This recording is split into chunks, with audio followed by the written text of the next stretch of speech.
मुंबई जैसे बड़े शहर में अपने सपनों का पीछा कर रहे तीन दोस्त, दो लड़के और एक लड़की, खुद को एक नैतिक और आपराधिक दुविधा में फंसा हुआ पाते हैं, जो उनकी दोस्ती, उनके सपनों और उनके किरदारों की परीक्षा लेती है। पात्र परिचय। वह एक छोटे शहर से आया है और एक सफल गायक बनना चाहता है। वह दिल का साफ है, थोड़ा गुस्सैल है, लेकिन अपने दोस्तों के लिए कुछ भी कर सकता है। उसका मानना है कि कला को कभी बेचा नहीं जाना चाहिए। रोहन का व्यावहारिक और महत्वाकांक्षी लड़का। वह अर्जुन का बचपन का दोस्त है। वह गरीबी से निकला है और उसका एकमात्र लक्ष्य पैसा कमाकर एक स्थिर जीवन जीना है। वह मानता है कि सपनों को पूरा करने के लिए कभी कभी समझौता करना पड़ता है। वह बहुत तेज दिमाग का है। एक निडर और ईमानदार पत्रकारिता की छात्रा। वह एक स्वतंत्र लड़की है जो अपनी शर्तों पर जीती है। उसका लक्ष्य समाज में भ्रष्टाचार को उजागर करना है। वह अर्जुन और रोहन की दोस्त और उनके किराए के घर की तीसरी साथी है। मुंबई की एक पुरानी चौल के एक छोटे से कमरे का दृश्य। अर्जुन अपनी गिटार पर एक नई धुन बना रहा है। रोहन लैपटॉप पर नौकरी के लिए आवेदन कर रहा है और अनन्या अपनी कॉलेज की किताब पढ़ रही है। उनके बीच की नोक-झोंक और गहरी दोस्ती दिखाई जाती है। वे एक दूसरे की टांग खींचते हैं, लेकिन एक दूसरे का सहारा भी हैं।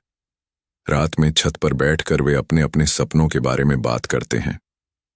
अर्जुन एक बड़े कॉन्सर्ट का सपना देखता है, रोहन एक बड़ी कंपनी में नौकरी का और अनन्या एक बड़ी खोजी कहानी को उजागर करने का।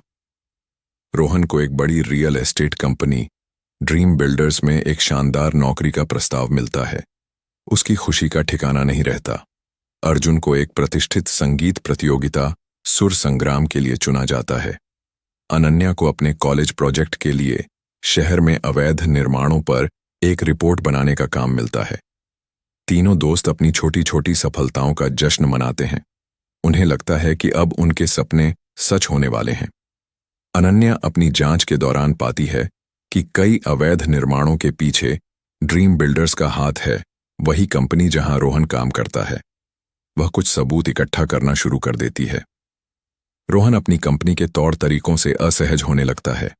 उसे पता चलता है कि कंपनी गरीबों की जमीन पर अवैध रूप से कब्जा कर रही है। उसका बॉस मिस्टर वर्मा एक चालाक और निर्दयी व्यक्ति है जो रोहन को व्यावहारिक होने की सलाह देता है। अनन्या रोहन को अपनी जांच के बारे में बताती है और उससे मदद मांगती है। रोहन डर जाता है। वह अपनी नौकरी खोने का जोखिम नहीं उठाना चाहता। वह अनन्या को इस मामले से दूर रहने की सलाह देता है, यह कहते हुए कि यह बहुत खतरनाक है। अर्जुन, जो हमेशा सही के साथ खड़ा होता है, रोहन के इस रवैये से निराश होता है। अर्जुन और रोहन के बीच एक बड़ी बहस होती है। तू बदल गया है रोहन, पैसों के लिए अपना ज़मीर बेच रहा है।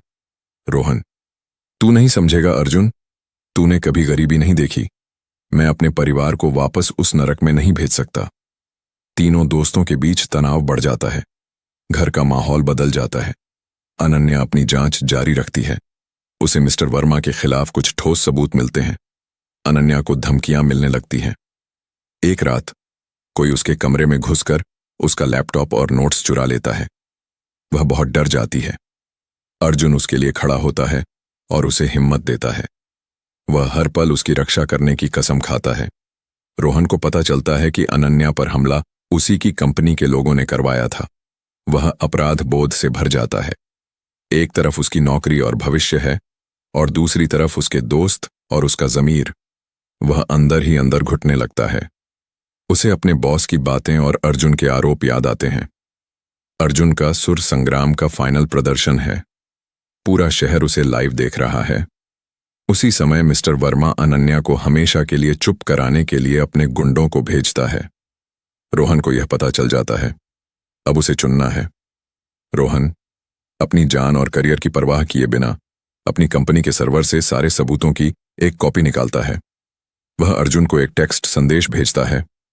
अनन्या खतरे में है। पता? पुलिस को बुला, मैं सबूत ला रहा हूं। अर्जुन मंच पर होता है। वह संदेश पढ़ता है।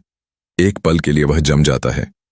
फिर लाखों लोगों के सामने वह गाना गाने के बजाय कहता है, अर्जुन मंच पर, माफ कीजिएगा लेकिन मेरे संगीत से ज्यादा जरूरी इस वक्त मेरी दोस्त की जान है। एक ईमानदार पत्रकार को चुप कराने की कोशिश की जा रही है क्योंकि वह ड्रीम बिल्डर्स